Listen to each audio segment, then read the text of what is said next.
What's up, y'all? This is Kindred, the Family Soul, and you're checking out YouKnowIGotSoul.com. Let's start talking about the new album. You know, it's coming out later this month. Love Has No Recession. Talk about what we can expect to hear on that album. A lot of passion, a lot of soul. Some stories about, today. The different things that we experience as a family. The things that we're experiencing in the world. We're just thinking and speaking, not just talking about relationships, but just thinking things about what's happening in the world in general. Yeah. Over the past couple of years, the world and the country, of course, has been, feeling the pinch of the recession, and I don't think that it's a word that people are unfamiliar with at this time. And love is what we stand for and what we've always stood for. Hence the title, Love Has No Recession. We just, trying to bring two of those worlds together. We didn't want people to feel that it was a damper or a downer, in talking about these times, but at the same time that there's hope and uplifting things that can happen and that are happening as well that we wanted to also express in the music, but we definitely wanted to, dig a little deeper within ourselves and discuss some other pertinent issues. Yeah. All right, cool.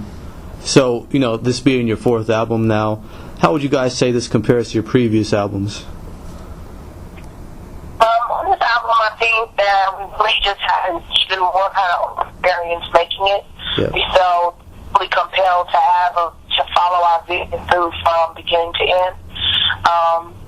So that was one difference in this album. The second is probably that on this album, we were able to incorporate a much larger number of collaborations. And so that's one thing that definitely makes this album different from the first. Yeah. Can you touch on some of those collaborations you have on this album and, how they kind of came together? Well, we have collaborations with Chuck Brown, who's the godfather of go-go in the city of Washington, D.C. That collaboration kind of came together pretty organically. We actually did a show with Chuck, and of course, we just kind of was like, yo, man, we should get together and do a record. He was like, cool, let's do it. And it kind of we got a record, and it felt good. We got on it, the rest was kind of history. We got DJ Cool on that record as well, just because he's a party starter and a lot of energy. We have Raheem Devon, who's also a DC native, who, some kind of just really called for some conscious, soul. You know what I mean? Somebody who could deliver that, didn't have to look too far to think of somebody else who would be on that page. And thankfully, Raheem came in and did an excellent job on the song We All Will Know.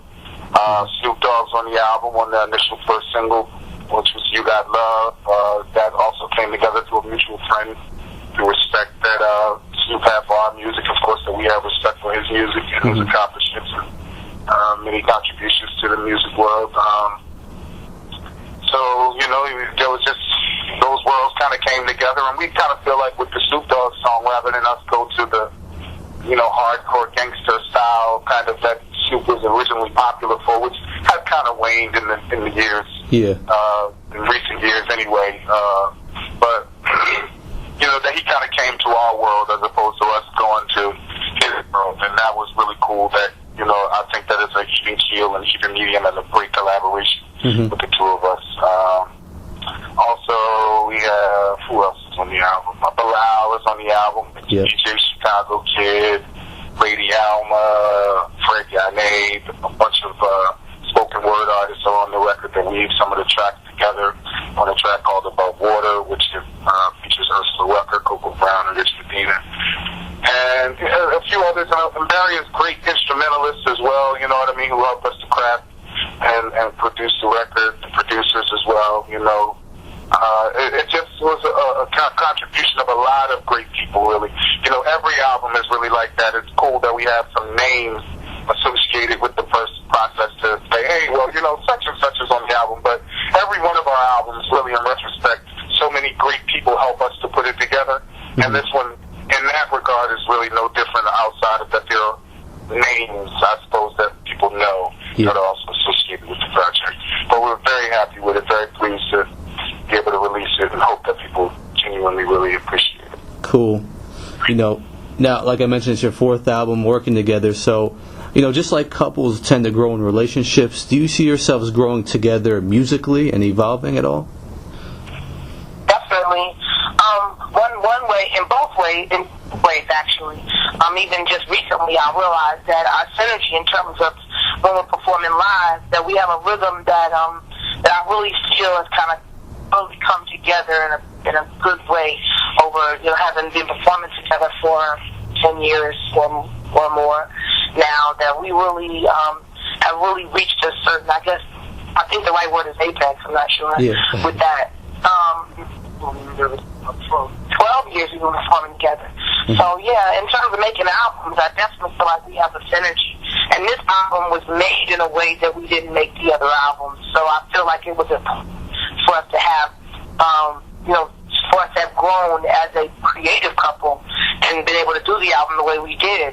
Mm-hmm. With us having such a big family, we spent a lot of time tagged in the studio. Yeah. So we definitely did some sessions that we were together, and some sessions we weren't together in the studio.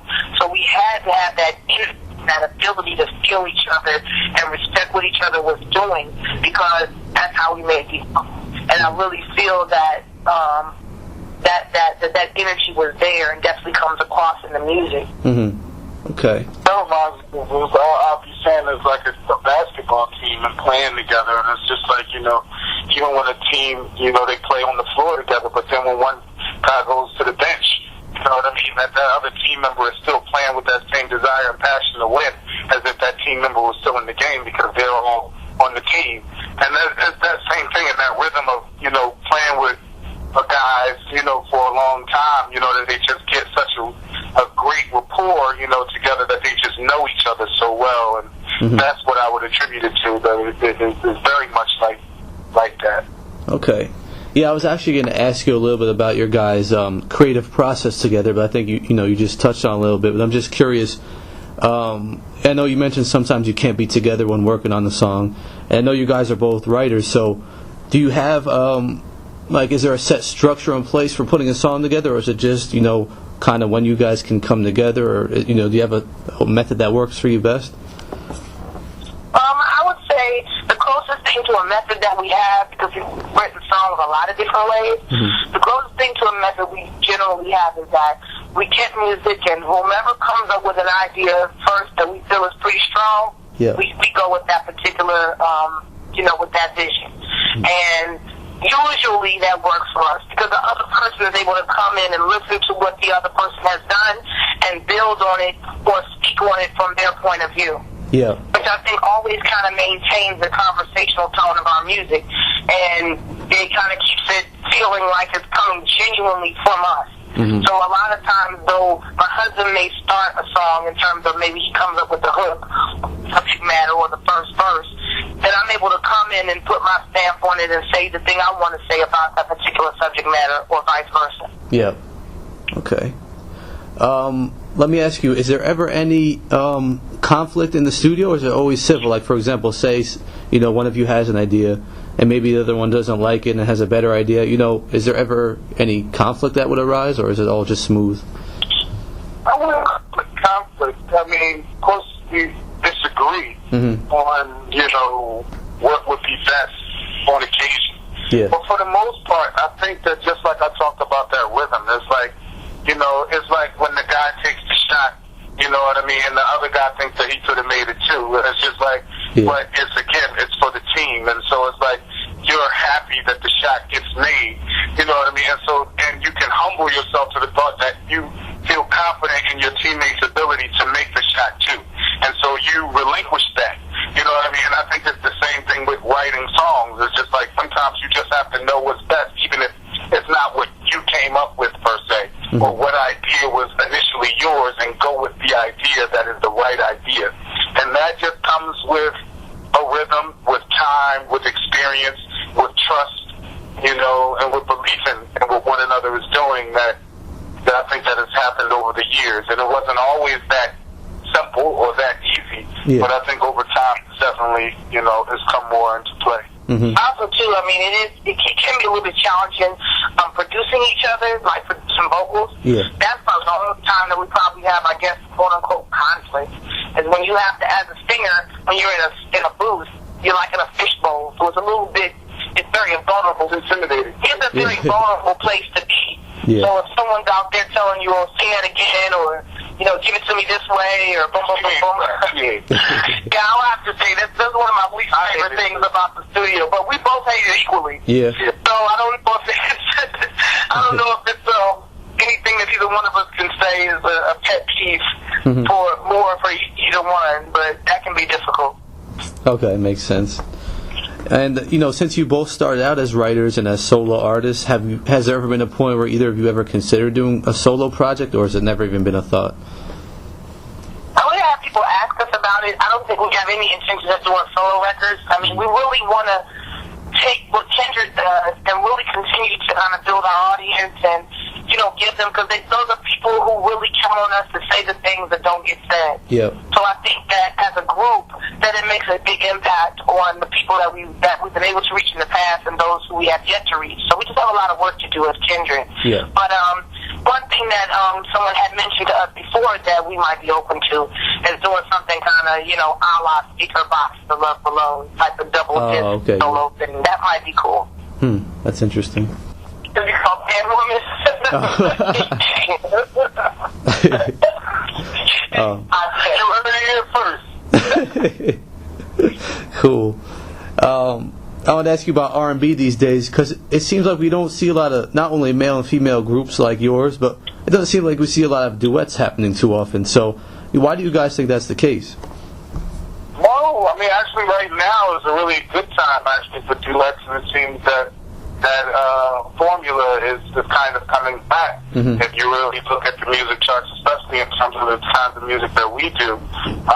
But I understand what you're saying in terms of a group of a man and woman who are actually, performing together on a consistent basis, and that is their foundation and base, and that is who we are. And for the most part, I think that we stand alone in that regard. We enjoy the monopoly we have on that. Yeah, we got that market cornered, I suppose. Yeah. But I don't know. We just went with what felt good to us. When we got back into the music together, it was like I'm wanting to be a collective. We had no idea that it would speak volumes to people, or people would look at it in that way. We weren't trying to find a niche. We just were going with who we were and what we were.